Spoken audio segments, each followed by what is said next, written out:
পরীক্ষা ভালো ফলাফল করার কোনো আমল আছে কিনা, এই প্রশ্ন ফাঁকিবাজ ছাত্রদের। ভালো ছাত্র কখনো এই প্রশ্ন দেয় না সচরাচর।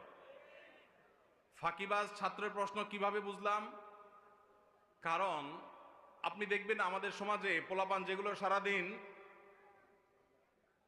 আড্ডাবাজি করে বেড়ায়, মোবাইল টিপাটিপি করে বেড়ায়, পড়ালেখার সময় পড়ালেখা করে না, সারা বছর ক্লাসের খোঁজ খবর নাই, এরা পরীক্ষার আগে কলম নিয়ে বলে হুজুর এটা পড়ে দেন। অনেক জায়গায় যায় তারা পরীক্ষা ভালোর জন্য।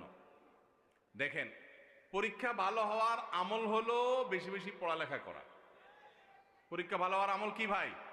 বেশি বেশি পড়ালেখা করা। আপনি বেশি বেশি পড়ালেখা করবেন, পরীক্ষা আল্লাহ তাআলা ভালো করবেন। হ্যাঁ, এর পাশাপাশি আপনি আল্লাহর কাছে দোয়া করবেন, আল্লাহ আমার পরীক্ষা সহজ করে দেন, আল্লাহ আপনার পরীক্ষা প্রশ্নের উত্তর দেওয়ার তৌফিক দান করেন, আমার স্মৃতিশক্তি মেধাশক্তি বাড়ায় দেন। আপনি আল্লাহর কাছে দোয়া করবেন, দান সাদাকা করতে পারেন। এর বাইরে আলাদা কোনো আমল আমার জানা নাই যে স্পেসিফিক কোনো আমল এটা করলে পরীক্ষা আপনার অটোমেটিক সহজ হবে। আপনি সারা বছর ফাঁকি ঝুঁকি দেন, ক্লাস না করেন, 2 নম্বরই করেন, আড্ডাবাজি করেন, ঘোরাঘুরি করেন, আর ওই দোয়া পড়বেন আর পরীক্ষার হলে যাবেন, পটাপট সব লেখা হয়ে যাবে, এরকম দোয়া আমার জানা নাই ভাই।